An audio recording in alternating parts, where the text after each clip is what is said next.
শান্তি। 24/8/2024 প্রাতঃমুরলি। ওম শান্তি। বাপদাদা মধুবন। আজকের বাপদাদার অমূল্য মহাবাক্য হল, মিষ্টি বাচ্চারা, বাবা সঙ্গমে তোমাদের যে স্মৃতি স্মরণ করিয়ে দিয়েছেন তাকে স্মরণ করো তো সদা খুশিতে থাকবে। মিষ্টি বাচ্চারা বাবার সঙ্গমে তোমাদের যে স্মৃতি স্মরণ করিয়ে দিয়েছেন তাকে স্মরণ করো তো সদা খুশিতে থাকবে। প্রশ্ন: সর্বদা হালকা অনুভব করার যুক্তি কি? কোন উপায়ে অবলম্বন করলে খুশিতে থাকতে পারবে? উত্তর: সর্বদা হালকা থাকার যুক্তি হলো, এই জন্মে যা কিছু পাপ হয়েছে সেসব অবিনাশী সার্জেনের সামনে রাখো। বাকি জন্ম জন্মান্তর পাপ যা মাথায় রয়েছে আর তার জন্য স্মরণের যাত্রায় থাকো। স্মরণের দ্বারাই পাপ বিনাশ হবে, তখন খুশি থাকবে। বাবার স্মরণে আত্মা শতপ্রধান হয়ে যাবে। ওম শান্তি। মিষ্টি মিষ্টি আত্মারূপী রুহানি বাচ্চাদের আত্মাদের রুহানি বাবা বোঝাচ্ছেন, তোমাদের মনে পড়েছে যে আমরা আদি সনাতন দেবী দেবতা ধর্মের ছিলাম, আমরা রাজত্ব করতাম, আমরা যথার্থ বিশ্বের মালিক ছিলাম। সেই সময় দ্বিতীয় কোনো ধর্ম ছিল না। আমরা এই সত্যযুগ থেকে জন্ম নিয়ে 84 চক্র পূর্ণ করেছি। সম্পূর্ণ বৃক্ষের স্মৃতিগুলো মনে এসেছে। আমরা দেবতা ছিলাম, তারপর রাবণের রাজ্যে এসে দেবী দেবতা রূপে পরিচয় দেওয়ার যোগ্যতা থাকলো না। রাবণের রাজ্যে এসে আমরা দেবীগুণ হারানোর ফলে দেবী দেবতা রূপে পরিচয় দেওয়ারও যোগ্যতা থাকলো না, তাই ধর্মটি অন্য ভেবে নেওয়া হয়েছে। আর কারো ধর্ম তো বদলায় না। যেমন খ্রাইস্টের খ্রিস্টান ধর্ম, যুদ্ধের বৌদ্ধ ধর্ম, বুদ্ধের বৌদ্ধ ধর্ম একই রকম চলে আসছে। সবার বুদ্ধিতে জ্ঞান আছে অমুক সময়ে অমুক সময় বুদ্ধ দ্বারা বৌদ্ধ ধর্মের স্থাপনা হয়েছে। হিন্দুদের নিজেদের ধর্মের জ্ঞান নেই। হিন্দু ধর্ম কবে থেকে শুরু হয়েছে, কে স্থাপনা করেছে, লক্ষ বছর বলে দেয়। সম্পূর্ণ সৃষ্টির জ্ঞান বাচ্চারা শুধু তোমাদেরই আছে। একেই বলা হয় জ্ঞান বিজ্ঞান। তারা বিজ্ঞান ভবন নাম যদিও রেখেছে, কিন্তু বাবা তার অর্থ বোঝান জ্ঞান ও যোগ, রচয়িতা ও রচনার আদি মধ্য অন্তের জ্ঞান। তোমরা এখনই বুঝেছ যে আমরাও জানতাম না, ঈশ্বরে অবিশ্বাসী ছিলাম। সত্য যুগে এই জ্ঞান তো থাকবে না। এখন তোমাদের টিচার পড়িয়েছেন, পড়াশোনা আর তোমাদের জন্য ভাগ্যপ্রাপ্ত হয়, কারণ তোমাদের থাকার জন্য নতুন সৃষ্টি চাই। এই পুরনো সৃষ্টিতে পবিত্র দেবী দেবতা চরণ রাখতে পারে না। বাবা এসে তোমাদের জন্য পুরনো দুনিয়ার বিনাশ করে নতুন দুনিয়া স্থাপনা করেন। আমাদের জন্য বিনাশ হতে হবে, কিন্তু আমাদের জন্য বিনাশ হতে হবে। কল্পান্তরে আমরা এই পার্ট প্লে করেছি। বাবা জিজ্ঞাসা করেন, আর আগে করে দেখা হয়েছিল, আগে কবে দেখা হয়েছিল? বাবা আমাদের জিজ্ঞাসা করছেন, আগে কবে দেখা হয়েছিল? কি বলবে? 5000 বছর আগে আবার দেখা হয়েছিল। তখন বলে বাবা, প্রতি কল্পে তো দেখা হচ্ছে না, 5000 বছর পর পর কল্পের এই সঙ্গমে দেখা হচ্ছে আপনার কাছে রাজ্যভাগ্য প্রাপ্ত করতে। কল্পপূর্বে অসীম জগতে সুখের রাজ্যভাগ্য প্রাপ্ত হয়েছিল। এই সব কথা স্মরণে এসেছে। এখন এই সবই স্মরণে থাকা উচিত, যাকে বাবা সদর্শন চক্র বলে। আমরা প্রথমে শতপ্রধান ছিলাম, এই নিজস্ব পাঠ আছে। শতপ্রধান ছিলাম এই কথাও তোমাদের স্মরণে এসেছে যে প্রত্যেকটি আত্মার নিজস্ব পাঠ আছে। আমরা আত্মারা ছোট অবিনাশী, তাতে পার্টও অবিনাশী, যা চলতেই থাকে। এই সব পূর্ব নির্ধারিত পুনরায় নির্দিষ্ট হয়ে চলেছে। এতে নতুন কথা কোনো অ্যাড বা কাট অর্থাৎ যোগ বা বিয়োগ হতে পারে না। কেউ মোক্ষ লাভ করতে পারে না, কেউ মুক্তি পেতে চাই। মুক্তি আলাদা, মোক্ষ আলাদা, এই কথাও স্মরণ রাখতে হবে। তো বাবা বলছেন, স্মরণে থাকলে অন্যদেরও স্মরণ করাতে পারবে। তোমাদের তো এই কাজ। বাবা যা মনে করে, বাবা যা মনে করিয়ে দিয়েছে সেসব অন্যদেরও স্মরণ করাও, তাহলেই উঁচু পদ প্রাপ্ত করবে। উঁচু পদের অধিকারী হওয়ার জন্য খুব পরিশ্রম করতে হবে। মুখ্য পরিশ্রম হলো যোগের। এ হলো স্মরণের যাত্রা, যা বাবা ছাড়া কেউ শেখাতে পারে না। এখন তোমরা মানুষ থেকে দেবতা হওয়ার পড়া পড়ছো। তোমরা জানো আমরা আবার নতুন দুনিয়ায় যাব, তার নাম হলো অমরলোক। এটা হলো মৃত্যুলোক, অর্থাৎ সত্যযুগকে অমরলোক বলে, যেখানে মৃত্যু নেই। আত্মা চৈতন্যতে থাকি, সোল কনসিয়াসে থাকি। তো এখানে তো বসে বসে হঠাৎ মৃত্যু হয়, সেখানে মৃত্যুর নাম গন্ধ নেই, কারণ আত্মাকে তো বাস্তবে কাল গ্রাস করে নেয়। আত্মাকে তো বাস্তবে কাল গ্রাস করে না। কোনো বলছে কোনো কারণ আত্মাকে তো বাস্তবে না। বাবা বলছেন সেখানে মৃত্যুর নামগন্ধ নেই, কারণ আত্মাকে তো বাস্তবে কোনো কাল গ্রাস করে না। কোনো মিষ্টি নাকি? ড্রামা অনুসারে আত্মা যখন সময় হয় তখন আত্মা চলে যায়।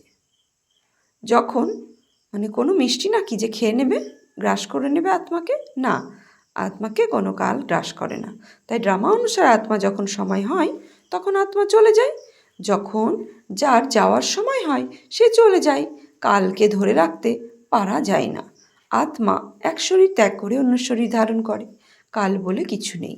এই শব্দ বসে বসে কাহিনী লিখে দিয়েছে। ওটা হলো অমরলোক, যেখানে নিরোগী কায়া। সত্যযুগে ভারতবাসীদের আয়ু বেশি ছিল, তারা যোগী ছিল। যোগী ও ভোগী এই দুয়ের মধ্যে তফাৎ এখনই বোঝা যায়। তোমাদের আয়ু বেশি ছিল, তোমরা যত যোগযুক্ত থাকবে ততই পাপ বিনষ্ট হবে এবং উঁচু পদও প্রাপ্ত করবে। আয়ু অনেক বেশি থাকবে। যথা রাজা রানী আয়ু পূর্ণ করে শরীরে ত্যাগ করবে, প্রজারাও তেমন করবে, কিন্তু পদমর্যাদার তফাৎ থাকবে। এখন বাবা তোমাদের বলেন সদর্শন চক্রধারী বাচ্চারা, এই সব অলংকার হলো তোমাদের, তাই না? সদর্শন চক্রধারী, শঙ্খ পদ্ম গদা, এসব অলংকার কাদের? বাবা বলছে তোমাদের। গৃহস্থ থেকে কমল পুষ্পের মতো হও। হ্যাঁ, যে বিষ্ণু চতুর্ভুজের হাতে দেওয়া আছে না সদর্শন চক্রধারী কমল পুষ্প, তো তোমরা ব্যতীত আর কেউ থাকতে পারে না। এই কথাও তোমাদের স্মরণে আছে যে এই জন্মে আমরা কত পাপ করেছি। তাই বাবা বলেন সেসব অবিনাশী সার্জেনের সামনে রেখে দিলে হালকা হয়ে যাবে। বাকি জন্ম জন্মান্তরের পাপ যা মাথায় আছে তার জন্য যোগে থাকতে হবে। যোগের দ্বারাই পাপ বিনষ্ট হবে এবং খুশির অনুভূতি থাকবে। বাবার স্মরণে শতপ্রধান হয়ে যাবে। যখন জানা আছে আমরা স্মরণের দ্বারা এমন হব, তখন কে না স্মরণ করবে না। কিন্তু এ হলো যুদ্ধের ময়দান, এখানে পরিশ্রম করতে হয় এত উঁচু পদ পাওয়ার জন্য। এই কথাও বাচ্চাদের স্মরণে এসেছে যে অসীম জগতের পিতার কাছে আমরা উঁচু থেকে উচ্চ উত্তরাধিকার প্রাপ্ত করি, কল্প কল্প প্রাপ্ত করেছি। তোমাদের কাছে অনেকে আসবে, এসে মহামন্ত্র নেবে। মন মন মনোভাবের অর্থ হলো নিজেকে আত্মা নিশ্চয় করে বাবাকে স্মরণ করা। তো মহামন্ত্র কি? আমাদের মন মনোভাব। এই হলো মহান মন্ত্র। মহান আত্মা হওয়ার জন্য মনই মনে শুধু বাবাকে স্মরণ করো, স্মরণ করো, তাহলে মন মনোভাব। তো মন মনোভাব হওয়া তো এই হলো মহামন্ত্র। মহান আত্মা হওয়ার জন্য সে কোনো মহাত্মা নয়। হ্যাঁ, মহাত্মা তো বাস্তবে শ্রীকৃষ্ণকে বলা হয়, কারণ তিনি হলেন পবিত্র। দেবতারা সদা পবিত্র থাকেন। দেবতাদের হলো প্রবৃত্তি মার্গ, সন্ন্যাসীদের হলো নিবৃত্তি মার্গ। নারীরা তো ভিড়ে ধাক্কা খেতে পারে না। এই সব হলো কলিযুগের অবগুণ। স্ত্রীদের সন্ন্যাসী বানিয়ে নিয়ে যায়, তবুও তাদেরই পবিত্রতার শক্তিতে ভারত দাঁড়িয়ে আছে। যেমন পুরনো বাড়ি রং করা হলে যেন নতুন হয়ে যায়, সেই সন্ন্যাসীরাও পবিত্রতার শক্তির রঙে পোঁছ দিয়ে কিছুটা বাঁচিয়ে রাখে। কিন্তু বাবা বলেন সেই ধর্মটি আলাদা, তবুও তারা পবিত্র। ভারতখণ্ডেই এত দেবী দেবতা, মন্দির, ভক্তি ইত্যাদি আছে। এও এরকম খেলা, যার বৃত্তান্ত তোমরা দাও। ভক্তি মার্গের জন্য এসবই চাই, তাই না? এক শিবের কত মহিমা রেখে দিয়েছে। নাম দিয়ে মন্দির তৈরি হতে থেকেছে। অসংখ্য মন্দির আছে। কতখানি খরচ হয়েছে। প্রাপ্তি যদিও অর্ধকল্পের সুখ, সত্য আর ত্রেতা যুগের সুখ। ব্যাস, অনেক টাকা খরচ হয়, মূর্তি ইত্যাদি ভেঙে যায়, সেখানে তো মন্দির ইত্যাদির দরকার নেই। সুখধাম অর্থাৎ সত্যযুগে মন্দির ইত্যাদির দরকার নেই, সব চৈতন্য মূর্তি এক এক চৈতন্য দেবী দেবতা হয়ে ঘুরে বেড়াচ্ছে, তাই মূর্তিরও দরকার নেই, মন্দিরেরও দরকার নেই, ঘরই সেখানে মন্দির। এই কথাও এখন স্মরণে এসেছে যে অর্ধকল্প ভক্তি চলে, অর্ধকল্প আবার ভক্তির নাম নেই। বাবা কত মনে করিয়ে দেন এই ভ্যারাইটি বৃক্ষের কথা। শুধু কলিযুগের আয়ু 40,000 বছর যদি হয়, তাহলে তো খ্রিস্ট ধর্মের আয়ু বেড়ে যাবে। বাবা বোঝান খ্রিস্টান ধর্মের এইটুকুই লিমিট। এই কথা জানা আছে, ক্রাইস্টের এত সময় হয়েছে, অমুকের এত সময়ে হয়েছে ধর্ম স্থাপন করে, কিন্তু আবার চলে যাবে কবে, সে কথা কেউ জানে না। কল্পের আয়ু লম্বা করে দিয়েছে। এখন তোমরা জানো বিনাশের প্রস্তুতি চলছে, আর তাদের হলো সায়েন্স, তোমাদের হলো সাইলেন্স। তোমরা যত সাইলেন্সে যাবে, তত বিনাশের জন্য ভালোভাবে জিনিস তৈরি করতে থাকবে তারা। দিন দিন মহিমা, দিন দিন মিহি বা সূক্ষ্ম জিনিস তৈরি করে চলেছে। তোমাদের অন্তরে খুশি থাকে বাবা তো আমাদের জন্য নতুন দুনিয়া তৈরি করতে এসেছেন। সুতরাং আমরা কি আর পুরনো দুনিয়ায় থাকবো? সবাই বাবার কামাল, সবই বাবার কামাল। স্বর্গ স্থাপনের জন্য কার্য, স্বর্গ স্থাপনের কার্য বাবা আপনার চমৎকার। এখন তোমরা সব কিছু, তোমাদের সব কিছু মনে পড়ছে। তারা তো রচয়িতা রচনার আদি মধ্য অন্তকে জেনে যায়, তোমরা জানো, জানে না তারা। দুনিয়ার মানুষ রচয়িতা ও রচনার আদি মধ্য অন্তকে জানে না, সেটা তোমরা জানো। তোমরা জ্ঞানের আলোয় বসে আছো, জ্ঞানের আলোয় বাস করছো। মানুষ তো অন্ধকারে রয়েছে, পরমাত্মাকেই জানে না, তাই না? ওই জন্য অজ্ঞান অন্ধকারে রয়েছে। তফাৎ আছে, তাই না? জ্ঞান অঞ্জন সদ্গুরু দেন, ফলে অজ্ঞান অন্ধকারের হয় বিনাশ। ভক্তি মার্গে মানুষ জ্ঞানের কথা জানে না। এখন তোমরা ভক্তির কথাও জানো, জ্ঞানের কথাও জানো, সম্পূর্ণ স্মরণে আছে। ভক্তি কখন শুরু হয়, তারপরে কবে পূর্ণ হয়, বাবা কখন জ্ঞান দেন, কবে পুরো হবে, সব স্মরণে আছে। নম্বর অনুযায়ী তো আছেই, কারো বেশি কারো কম স্মরণে আছে। যাদের স্মরণে বেশি থাকে তারা উঁচু পদের অধিকারী হবে, স্মরণে থাকলে অন্যদের বোঝাবে। ওয়ান্ডারফুল স্মৃতি, তাই না? আগে তোমাদের বুদ্ধিতে কি ছিল? ভক্তি, জপ, তপ, তীর্থযাত্রা, মাথা নোয়ানো, সারা জীবনটাই শেষ হয়েছে। ভক্তির স্মৃতি ও জ্ঞান অনেক তফাৎ আছে। তোমরা এখন ভক্তির কথা জানো, কারণ শুরু থেকে ভক্তি করছে। জানো যে আমরা সর্বপ্রথমে শিবের ভক্তি করেছি, তারপরে দেবতাদের। অন্য কারো এই কথা স্মরণে নেই। রচনার আদি মধ্য অন্ত ভক্তি ইত্যাদি তোমাদের স্মরণে আছে। অর্ধকল্প ভক্তি করতে করতে পতন হয়েছে। এখন তো দুঃখের পাহাড় নেমে আসবে। বাবা বলছে কি, দুঃখের সবে তো শুরু, দুঃখর পাহাড় তো নামেইনি। তো বাবা বলছে দুঃখের পাহাড় নেমে আসবে। বাচ্চারা তোমাদের পুরুষার্থ করতে হবে। সেই পাহাড় নামার আগে আমরা স্মরণের যাত্রা দ্বারা বিকর্ম বিনাশ করি। সবাইকে তোমরা এই কথাই বোঝাও। তোমাদের কাছে হাজার হাজার মানুষ আসে, তোমরা পরিশ্রম করো ভাই বোনেদের পথ বলে দিতে। জ্ঞান ও ভক্তির স্মৃতি আছে, অর্থাৎ তোমরা সম্পূর্ণ ড্রামা অনুসারে নম্বর অনুযায়ী পুরুষার্থ করতে জেনেছ। যে যতখানি ভালোভাবে জানে সেই বোঝাতে পারে। বোঝাতে তো বাচ্চাদেরই হবে। বদলাও বলছে, বলাও হয় সান সোজ ফাদার, বাবা বাচ্চাদের বোঝান, বাচ্চারা তারপর অন্য ভাইদের বোঝাবে, আত্মাদের বোঝানো হয়, তাই না? ভক্তির তুলনায় এই জ্ঞান একেবারেই আলাদা। গায়নও আছে, তাই না? এক ভগবান এসে সব ভক্তদের ফল প্রদান করেন। সবাই এক পিতার সন্তান। বাবা বলেন, আমি সব বাচ্চাদের শান্তিধাম সুখধামে নিয়ে যাই। কল্পের এই জ্ঞানও তোমাদের এখনই আছে, সেখানে থাকবে না। তোমরা পতিত হও তো বাবা তোমাদেরকে পবিত্র করার জন্য কতখানি পরিশ্রম করেন। ভক্তিতে গীতও রয়েছে, আমি নিজেকে তব চরণে নিবেদন করিলাম। কার কাছে? তারা জানে না কারা। বলছে তারা জানে না কার কাছে। বাবার কাছে নিবেদন করিলাম। তারপর বাবা দৃষ্টান্ত দেন। ব্রহ্মা বাবা সমর্পণ করলেন কিভাবে? এই স্যাম্পলকে ফলো করো, অর্থাৎ ব্রহ্মা বাবাকে ফলো করো, যিনি আমাদের সামনে একজন এক্সাম্পল। তো তিনি লক্ষ্মীনারায়ণ হবেন, কিন্তু ব্রহ্মার সামনে কোনো এক্সাম্পল ছিল না, তাই না? বাবা যেভাবে শ্রীমত অনুসারে চালিয়েছেন, বাবা সেইভাবে চলেছে। সেই জন্য বাবার কাছে একটু কঠিন ছিল যে বাবার সামনে কোনো এক্সাম্পল ছিল না। আর আমাদের সামনে কি ব্রহ্মা বাবা, দাদিজিরা সব এক্সাম্পল, কীভাবে পাস আউট করেছে পরিস্থিতি, কীভাবে ওভারকাম করেছে। তাই বাবা বলছে ফলো ব্রহ্মা, ইনি লক্ষ্মীনারায়ণ হবেন, তাই না? মাম্মা লক্ষ্মী আর ব্রহ্মা বাবা নারায়ণ হবেন। যদি এত উঁচু পদের অধিকারী হতে চাও তো এইরকমভাবে সমর্পণ করতে হবে। ধনী মানুষ কখনোই সর্বনাশ করতে পারে না। এখন তো সর্বস্ব সোহা করতে হয়। বাবা কি বলছেন? এখন সর্বস্ব সোহা করতে হয়। ধনী জনের অবশ্যই স্মৃতি আসবে, গায়নও আছে, তাই না? অন্তিমকালে যে নারীকে স্মরণ করে, পরের জন্মে সে দেহ উপসারিণী হয়ে জন্মায়। এত সব ধন সম্পদ কী করবে? কেউ নেবে না, কারণ সব কিছুই তো শেষ হয়ে যাবে। আমিও নিয়ে কি করব? শরীর সহ সব কিছু কী হয়ে যাবে? শেষ হয়ে যাবে। তো বাবা বলেন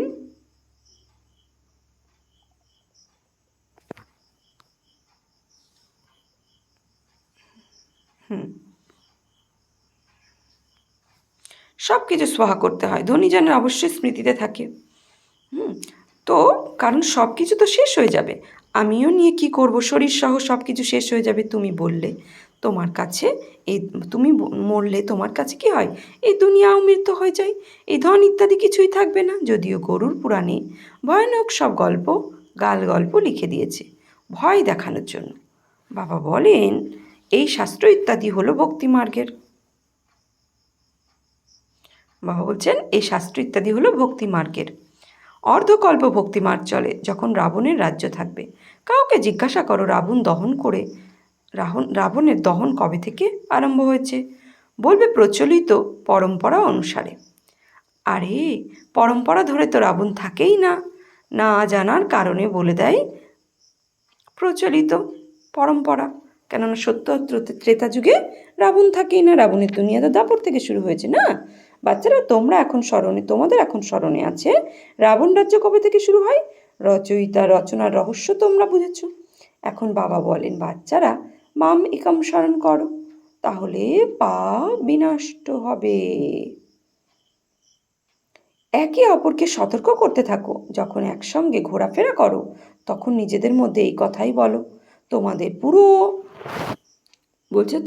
পুরো দল এইরূপ স্মরণে অবশ্যই পরিশ্রম করলে তোমাদের তোমরা যে দল সংগঠনে শান্তির অনুভব করো, শান্তির প্রভাব ফেলবে, তো এই শান্তির প্রভাব পড়বে। পাদ্রীরা খ্রাইস্টের স্মরণে সাইলেন্সে থাকে, কোনো দিকে তাকাই না। তোমরা তো এখানে স্মরণে থাকতে পারো, কোনো ঝামেলা নেই। এখানকার স্মরণে তো খুব ভালো। না, বাবা বলছে তো তোমরা তো এখানে স্মরণে থাকতে পারো, কোনো ঝামেলা নেই। এখানকার পরিবেশ তো খুব ভালো। মধুবনের কথা বলছে বাবা। মধুবনের পরিবেশ তো খুব ভালো। আর গীতা পাঠশালা সেন্টার এগুলো সব ছোটো ছোটো মধুবন। তো বাইরে বায়ুমণ্ডল খুবই নোংরা। এখানকার মেডিটেশন রুম যেটা আর কি গীতা পাঠশালা বা সেন্টারে থাকে, তো সেখানে ভাইব্রেশন খুবই ভালো, বাইরের মতো নয়। তো বাবা বলছে কোনো ঝামেলা নেই, এখানকার পরিবেশ তো ভালো।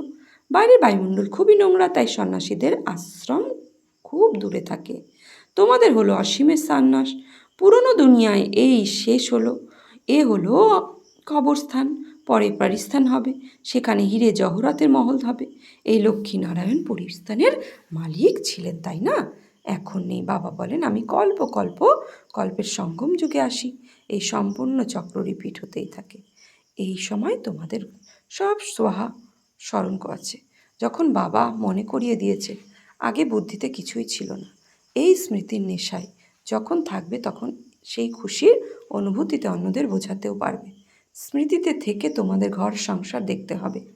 আচ্ছা, সদা স্মৃতির নেশায় মগ্ন মিষ্টি মিষ্টি হারানিধি বাচ্চাদের প্রতি বলছে সদা স্মৃতির নেশায় মগ্ন যারা সেই মিষ্টি মিষ্টি হারানিধি বাচ্চাদের প্রতি মাত পিতা বাপদাদার স্মরণে স্নেহ সুমন আর সুপ্রভাত।